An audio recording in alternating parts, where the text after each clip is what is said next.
Bonjour les troisièmes, j'espère que vous avez bien réussi à comprendre tout ce qu'on a fait, toute la première partie sur les statistiques.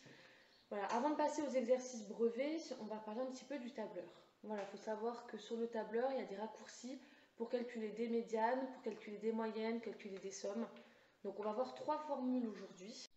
Donc la première formule, c'est la formule qui va nous permettre de calculer une médiane. Donc je vous l'écris juste, je vous rappelle que quand on écrit une formule sur tableur, pour qu'elle puisse calculer, il faut toujours commencer par égal. Voilà. Donc là c'est facile à retenir, médiane. Et on va mettre, quelque chose entre parenthèses, je vais vous montrer tout de suite après sur le tableur. Donc la médiane, la moyenne aussi. Pareil, on saura quoi mettre entre parenthèses. Et la formule somme, qui est très pratique, très utile sur le tableur, qui va calculer la somme de toutes les cellules qu'on va lui demander. Voilà, regardez. Donc vous allez avoir trois exercices à faire. Regardez en bas à gauche, vente, saut en hauteur et âge. Donc ces trois exercices, on va faire le premier ensemble. Et vous aurez le 2 et le 3 à faire et à m'envoyer sur mon bureau numérique. Donc, voilà, comme ça, on va utiliser ensemble les trois formules. Pour la première, donc on vous dit Lydie tient la comptabilité de sa boutique de prêt-à-porter à l'aide d'un tableur. Et vous devez compléter le petit tableau de droite. Donc, on a les ventes d'un jour. Voilà, on a des tickets de caisse. Regardez ici, en fait, elle a fait 23 ventes. Et là, on a le montant des tickets de caisse en euros. Donc, nous, le premier, on veut calculer le total des ventes. Ça veut dire pour combien elle a vendu. Donc du coup, il va falloir que je fasse la somme là de 122, plus 86, plus 75, plus 45,5, etc. Donc ça, on pourrait le faire à la calculatrice. L'avantage ici, c'est qu'on va utiliser la formule somme. Donc je me place dans ma cellule E12 ici. Je commence par écrire égal. J'écris somme, d'ailleurs il me le propose ici. On ouvre la parenthèse et nous, comme on veut sommer de B7 à B34, en fait, je vais sélectionner tout ce que je veux ajouter. Hop, je sélectionne, je ferme la parenthèse, égal.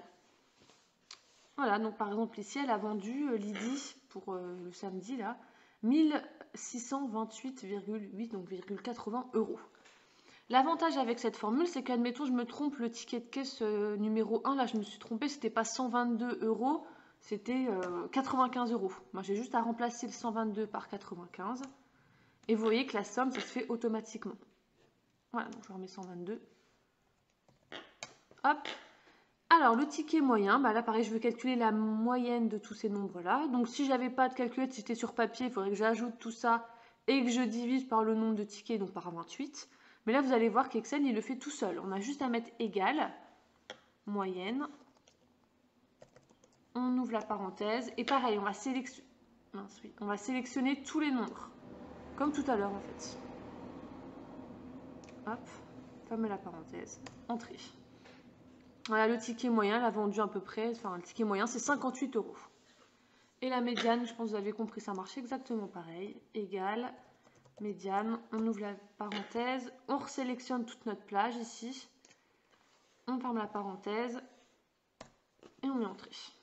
Voilà, le ticket médian ici, c'est 46,70 €. Ce qu'il faut retenir du coup sur ces trois formules, c'est que ce soit pour calculer la médiane, la moyenne et la somme, ne pas oublier déjà de mettre des signes égaux pour commencer. On met bien entre parenthèses. Et là, admettons, pour calculer la médiane, en fait, alors c'est séparé de 2 points. Je ne sais pas si vous avez vu sur Excel, 2 points. Et en fait, voilà, lui, quand on sélectionne, admettons, la cellule de A1 jusqu'à 7, et ben on a juste à mettre A1, 2 points, A7. Là, en fait, c'est la cellule de début. Et là, c'est la cellule de fin. On met entrée et c'est bon. Allez, à vous de jouer. Je vous laisse faire les exercices 2 et 3. N'oubliez pas de me les déposer dans le casier de collecte sur mon bureau numérique.